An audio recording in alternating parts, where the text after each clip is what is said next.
All right, crypto world. This is Mike with BitcoinCrypto.news. I just wanted to do a quick video here on. This is going to be on Cardano. We're going to take a deep dive into that. But in the meantime, while I'm talking, I was going to do a fun real quick analysis on what happened with the crypto space over the last couple of years. As you can see here, these little dots are little coins coming online and raising money. This is a money raise. So Ethereum raised $19 million. And this is March of 2015 when it was just little bitty. And as you see this thing grow up, it's fun. I'm going to fast work. It takes a long time. But all these different little coins come on to raise money, and people start hearing about crypto and how to make coins, and all of a sudden, boom, the DAO comes out, 168 million. And, you might have heard of that one. It didn't do too well. But as you see this, as it grows, you notice in 2017, the whole thing just blows up. And this is all those Ethereum coins coming on, and just all kinds of money being raised. Kind of moving along through 2018, it starts to die off some, and these all kind of start to settle down. So now the ICOs slowed down a lot. There's still some coming online, but most of them have slowed down for the most. This shows you what they raised. So if you look at EOS, $4 billion, $4.2 billion. That's a lot of money to be raised. We'll talk about that one later. Today we're talking about Cardano. And if you look in here, they didn't raise much. They raised like $70 million. But I'm singling that project out because I like it. I've really researched it a lot, and I can't even find it on here, but this thing bounces around everywhere. I love this technology. Anyway, I'm not going to, it's right here, $63 million. So it's over here, this little blue dot over here in the corner. Now, I'm going to move on into another space to show you what it looks like in today's world. So I'm going to put in here. So this is a crypto coin 360. This is a map of the crypto coins. They're doing okay today. We're looking at different things. This big space here this is Bitcoin. This is the big daddy of crypto. Then you got Ethereum, which is second in place. Then XRP, there is the third biggest one. And then you come down here. Here's all the Ethereum tokens. Look at there's like thousands of them. All these different little things over here. Not a whole bunch of real big ones there. Come down through here. There's EOS. They're still at $4.1 billion market cap. Or $4.18. It doesn't show market cap. Market cap is $4 billion market cap. So when you're looking through here, these are different scripts. So when I say scripts, that's the consensus they use, what algorithm they use to secure the blockchain. And I'm not going to get real detailed into that, but there's a couple different ones out there. SHA-256, eHash, all these different ones. The one we're talking about today is Ouroboros, which is going to be Cardano. And what's neat about that is they're going to be the first staking one that really is truly made by a professional academic background, and we'll get into that too. So I'm gonna talk about ADA. That's what this is about here. This project is pretty much it's a platform. As you go back to many of these things here, what stands out on all these different coins, kind of what deals is out here, is these platforms. Ether is a platform, EOS is a platform, BNB is a platform now.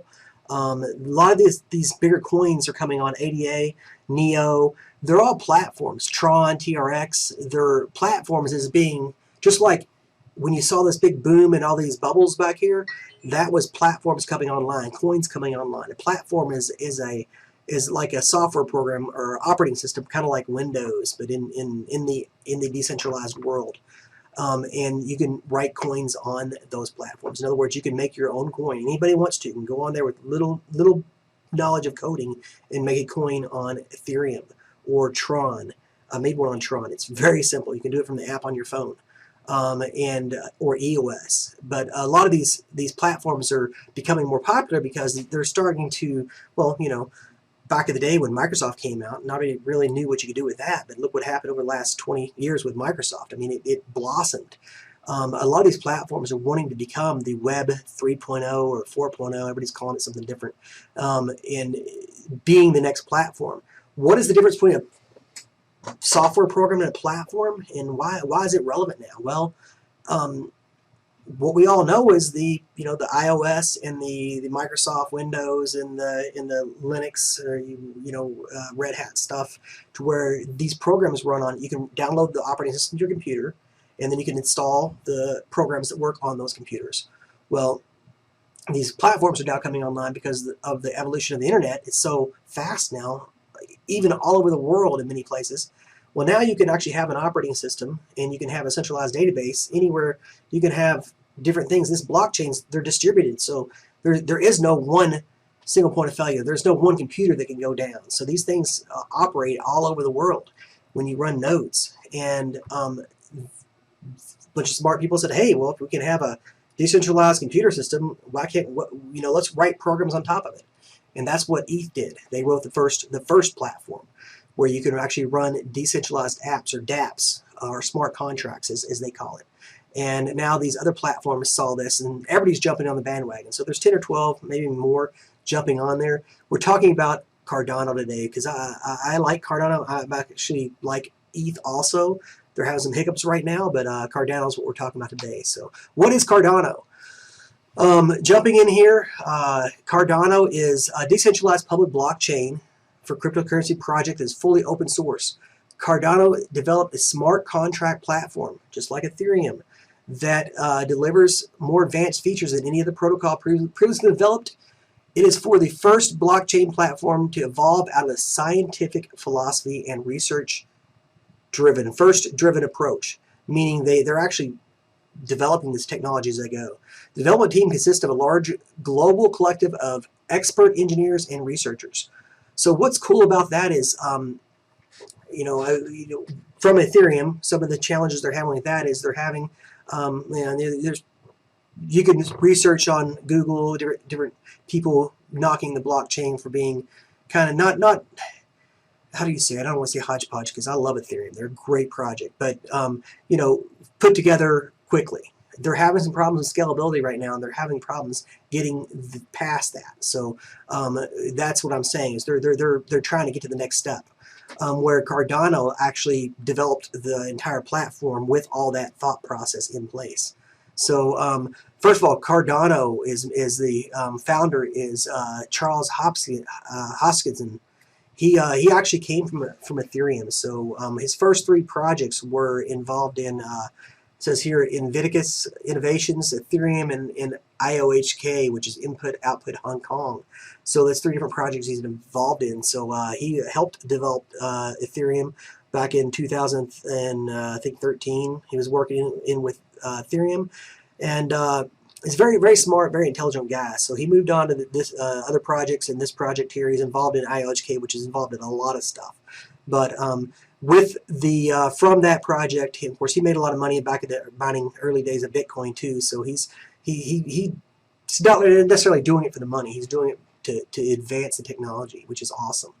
You go into Input Output Hong Kong. That's a company they founded in 2015, and they're building that. They're kind of helping investing in the Cardano Foundation and the enterprise edition of Cardano, which is Emergo, which they're trying to push enterprise adoption. And so they're kind of really got the ducks in a row on this project. What I like about this is they're trying to communicate with some of the different countries around the world and different projects to get things going. And as this project launched, because it hasn't even fully launched yet, so they're actually just discussing about and seeing what the needs of the community is, or what they are, so they can actually develop this thing around what's needed. And when this project fully launches, which will be here very soon, they'll have a lot of questions answered, and hopefully they won't run into roadblocks like a lot of the other projects are running into. Going back to the Cardano Foundation here, this is a foundation obviously that's built around here to kind of just driving the adoption of Cardano. And it's got some people working on here to try to innovate and try to invest in certain things that help build this economy and everything, and drive the foundation of the whole project, which is the ADA coin. So the ADA token on there, that's what you actually buy. It's called the ADA token. It's on many exchanges out there, and that's what you'll be using when this project launches. What makes this project different than the rest? I kind of went over that a little bit, but I'm going to get hit on the big thing that I like on this, and that is the proof of consensus. Proof of consensus is the algorithm that they're using, the Ouroboros algorithm, which is going to basically secure the blockchain. Unlike Bitcoin, which uses miners, which is very, very labor or electrical intensive and very expensive to run, it's very secure, and its hash rate is going through the roof right now. It's expensive. The Cardano and network is going to use a system called staking on there, where you can actually stake money on the network, and you can use that per their algorithm to secure and run transactions and basically stake, put your money down. And the way I understand it is that will be locked up in the network and pay you an interest based off, instead of like Bitcoin and Ethereum, when those blocks get mined. All blockchains are like, they have blocks that get closed every minute, 5 minutes, 10 minutes, whatever. And when a block is closed, whoever closes that block gets a block reward. That's what pays for the Bitcoin miners. That's what pays for the Ethereum miners. Well, in this new protocol, which Ethereum's about to switch over to the same type of protocol, they're switching over to where instead of doing that, let's stake money down. And by staking money down, you're going to be pretty safe with your computer, to where they're going to be pretty confident that you're not going to try to write some malicious code to try to break the network and steal money. So if the algorithm decides that you're submitting false shares and trying to steal money on the network somehow, then you could lose your stake on there. So that's a very, very generic explanation of that, but it's a different way of securing the block closure on the network. That's the way I understand it, and that's a whole different approach to the blockchain. Like I said, Ethereum's about to do that here before the end of the year. They've been working on that for quite a while, trying to launch or upgrade their network. And we'll see what happens over the late 2019, early 2020 about who does it first and who gets first to market and who makes it work on securing the network with staking. So that's in a nutshell about what Cardano is. It's really exciting to see what they're doing with this staking network. And when they finish that, okay, sorry about that. I'm back here. Finishing up with the Cardano deep dive. What it all boils down to is, this is a platform that is going to, hopefully revolutionize the space. What's holding back the entire space right now? When you look at these different coins here, what is taking, of course, obviously Bitcoin's the king. It's been growing. It's still growing. It's at 10,256 right now. They say it's going to 2.5 million. If it does, the whole space is going to grow. Will something overtake Bitcoin? It all boils down to is what do they do? What problems do they solve? That's what you have to ask yourself. Bitcoin, its problems it's solving is a store of value. It's pretty much, nobody argues that. It's the best store of value there is. It's supposedly going to overtake gold. If it does, gold's a $7 trillion market cap. So that means that Bitcoin's right now market cap's 184 billion. Do a quick math on that.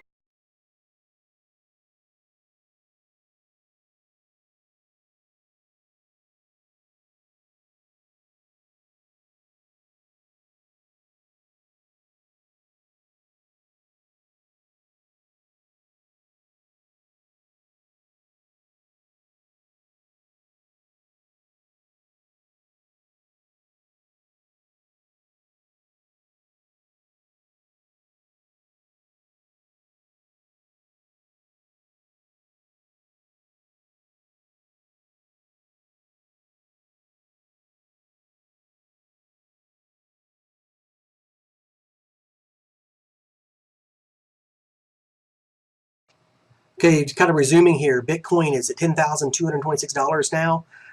Its market cap is $183 billion. Just to kind of put that in perspective here.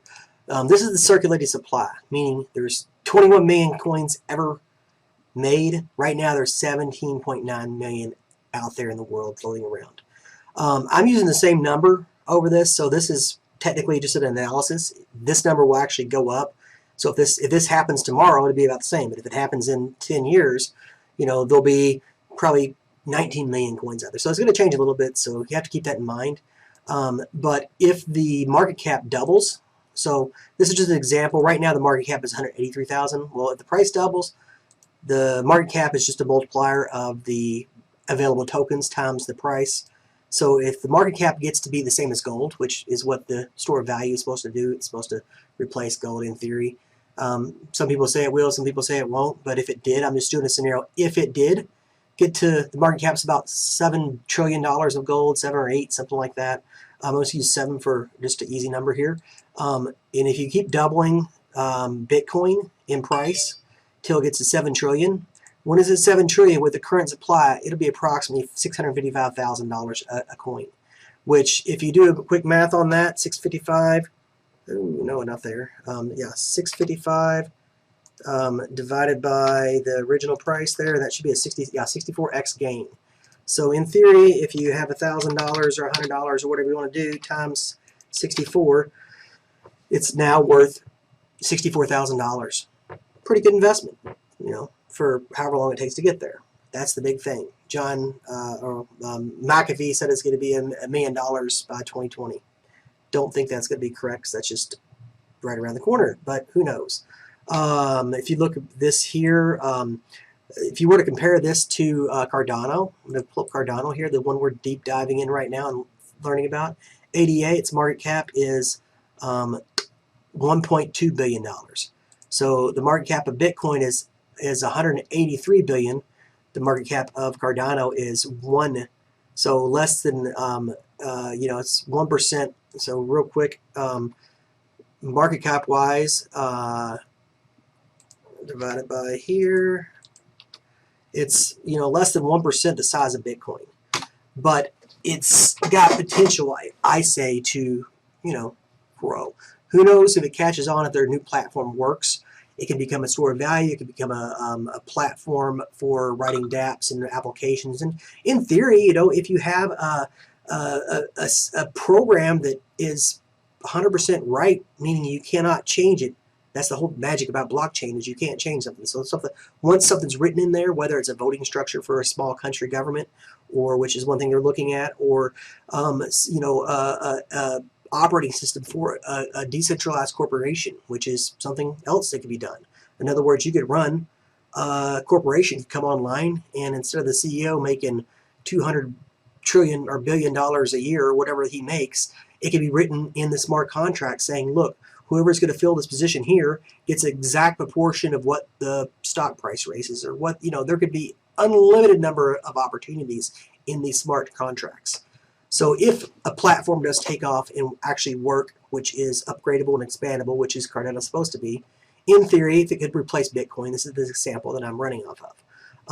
Now, I'm not a financial advisor. I'm just throwing scenarios out there and showing you how to calculate stuff so you can do your own research and own due diligence on these different companies. But in the scenario here, if Cardano were to get to the same size as Bitcoin, its first stop's going to be at 100 and, you know, right now it's 183,000 billion in Bitcoin. So I'm going to color that right there as, let's just put that as Bitcoin gold. So if we're to get somewhere close to there, to where if Cardano were to get the same size as there, now this is going to be a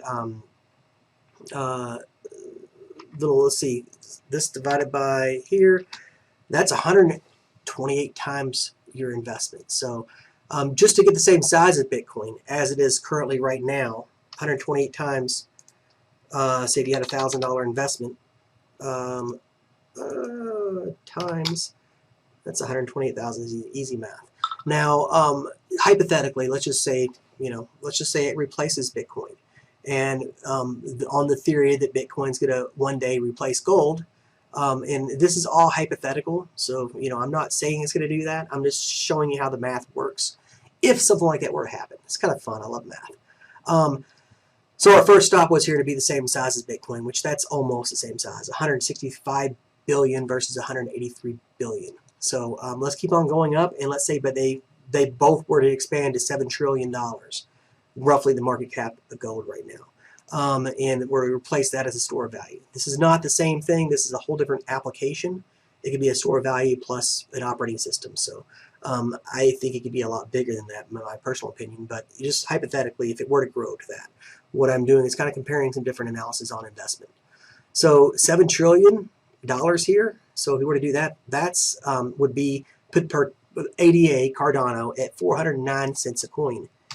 Divided by the original there, that's 8,192% return. So same $1,000 invested in that versus $1,000 invested over here.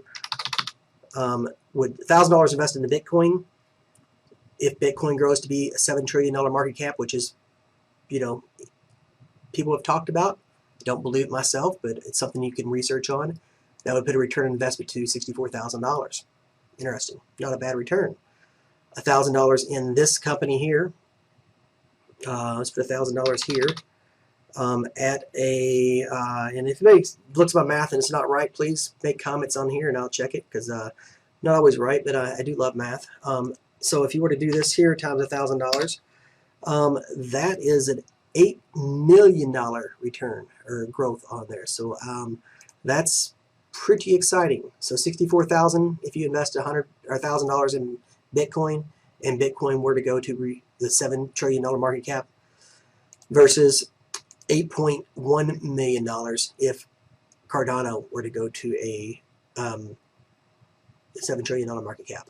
Keep in mind, the Cardano outstanding numbers here are the same. So this would actually grow depending on how long it takes to get there, if it ever gets there. And this would have to grow in, so this is just hypothetically, it would be less because there would be more tokens. So I want to state that out there. It's just a simple, fun thing to do with math. So if you have Google Sheets or Excel, play around with it, run your own numbers. There's thousands of different scenarios you can run. This is just a fun little example that I want to throw out there and just look at some different things. So in summary, my final statement here, Cardano is a neat project. It's got a lot of potential. It is a platform with growing opportunities of fixing problems across the world, including anything you want to write a smart contract on, integrating anything, corporations, running corporations off of it, running governments off of it, running voting systems off of it, running all kinds of, HOAs, anything you want to do where you needed to have a trustable system that cannot be broken, meaning you don't have to worry about, if you're going to invest some money into it, or if you're a city municipal and you had a budget that you knew that you were responsible to the taxpayers of it to be 100% right. Well, you could actually write the contract on there, and once money is put in there, it can disperse to the contracts once the contracts are done, per the way the contracts are written in there, to where it's 100%, it's correct. And that's nice because in the current systems, somebody could take a bribe. Somebody could, there's all kinds of weird stuff that could go where money could come up missing and not responsible. The neat thing about this Cardano project, it can be transparent in the contracts. So this is an operating system. That little scenario I just gave you was just one of the thousands of opportunities in this space as this blockchain space and cryptocurrencies develop further. There's all kinds of players out there. This video is about Cardano. I happen to like Cardano because it's it's made by professionals, by mathematicians, by academics that are reviewing the code and the theories behind stuff before it's actually written in the code and made to work. So Cardano is a neat project compared to Ethereum. I think it's the next step of Ethereum. I think it might be the Ethereum killers, that some people say. There's other projects out there trying to do the exact same thing, EOS, Tron, Icon, all kinds of different projects out there. So there's lots of stuff to research, but what I like to do is kind of look at the ones that I think have the most potential, make some videos on it. So we'll be making more videos on Cardano as it starts to grow and as the new layers of the blockchain come online and start to work, and hopefully we'll learn more about that. This is a very, very high-end example here. I don't ever think it's going to get to this numbers here anytime soon, but like I said, I was just doing a scenario of if it were to replace gold, either one of them. Any questions or any comments on the math? If my math's not right, please comment. I'm not an expert. I'm not a professional. I am a blockchain enthusiast, so please consult your CPAs, accountants, things like that if you are to make any investments, and your personal investment advisor. Thank you very much, and you guys have a good day. This is Crypto Mike signing off from BitcoinCrypto.news. Thank you.